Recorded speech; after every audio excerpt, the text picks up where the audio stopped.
अक्सर हम भीड़ का हिस्सा बनकर सुरक्षित चलना पसंद करते हैं। हमें लगता है कि जो रास्ता सब लोग अपना रहे हैं वही सही होगा।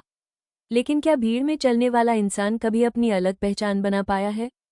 आज की यह कहानी आपको सिखाएगी कि जो लोग खुद अपना नया रास्ता बनाते हैं, इतिहास सिर्फ उन्हीं को याद रखता है। एक घने और विशाल जंगल के किनारे एक छोटा सा गांव बसा था। उस गांव से शहर जाने के लिए दो रास्ते हुआ करते थे। पहला रास्ता बहुत बड़ा, चौड़ा और पक्का था। उस पर बड़े बड़े पत्थर बिछे थे और गांव के सभी लोग सदियों से इसी रास्ते से शहर आते जाते थे। हालांकि इस रास्ते से शहर पहुंचने में लगभग 6 घंटे का समय लगता था और बीच में एक बड़ा पहाड़ भी पार करना पड़ता था। दूसरा रास्ता उसी जंगल के बीच से होकर जाता था। वो बहुत सनकरा, झाड़ियों और कांटों से भरा हुआ था। उस पर चलने से बहुत डर लगता था क्योंकि किसी को नहीं पता था कि वो रास्ता आखिर कहाँ जाकर निकलता है। डर की वजह से गांव का कोई भी इंसान उस रास्ते पर जाने की हिम्मत नहीं करता था। उसी गांव में एक युवा रहता था जिसका नाम आरव था। आरव को कुछ नया करने की धुन हमेशा सवार रहती थी। एक दिन उसे किसी जरूरी काम से शहर जल्दी पहुंचना था। पुराने और लंबे रास्ते पर जाने से वो समय पर नहीं पहुंच सकता था। आरव ने ठान लिया कि आज वो जंगल के उस अनजान और डरावने रास्ते से जाएगा। गांव के बुजुर्गों ने उसे बहुत समझाया, बेटा पागल मत बनो। उस रास्ते पर कांटे हैं, जंगली जानवर हैं और कोई निशान भी नहीं है। सब लोग पहले रास्ते से जाते हैं, तुम भी वहीं से जाओ। लेकिन आरव ने किसी की नहीं सुनी। उसने हाथ में एक लकड़ी ली, पीठ पर पानी की बोतल टांगी और जंगल के उस अनजाने रास्ते पर कदम बढ़ा दिए। जैसे जैसे आरव अंदर गया, मुश्किलें बढ़ती गईं। रास्ते में कांटे चुभे, पैर छिल गए और कई बार उसे ऐसा लगा कि वो किसी गलत दिशा में आ गया है।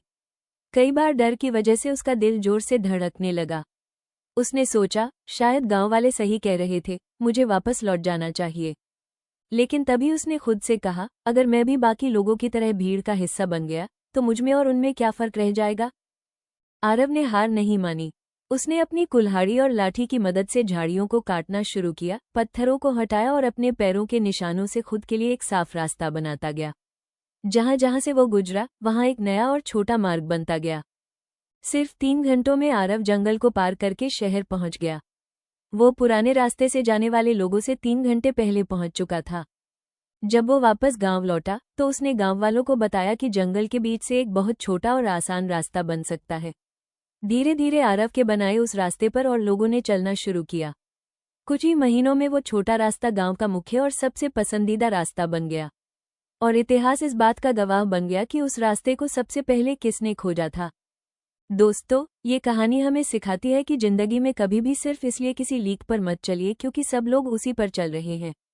अगर आपकी सोच अलग है, आपका सपना अलग है, तो अपना रास्ता खुद बनाइए। शुरुआत में लोग आपको रोकेंगे, डराएंगे और कहेंगे कि यह नामुमकिन है। लेकिन याद रखिए, जो लोग दूसरों के बनाए रास्तों पर चलते हैं, वे सिर्फ भीड़ का हिस्सा बनकर रह जाते हैं, और जो अपना रास्ता खुद बनाते हैं, वे आने वाली पीढ़ियों के लिए एक नई मिसाल कायम करते हैं। तो दोस्तों, क्या आप भी भीड़ का हिस्सा बनने से डरते हैं और अपना नया रास्ता खुद बनाना चाहते हैं? हमें कमेंट करके जरूर बताएं। और ऐसी ही दमदार कहानियों के लिए आपके अपने चैनल द लाइफ शिफ्ट को सब्सक्राइब करना न भूलें।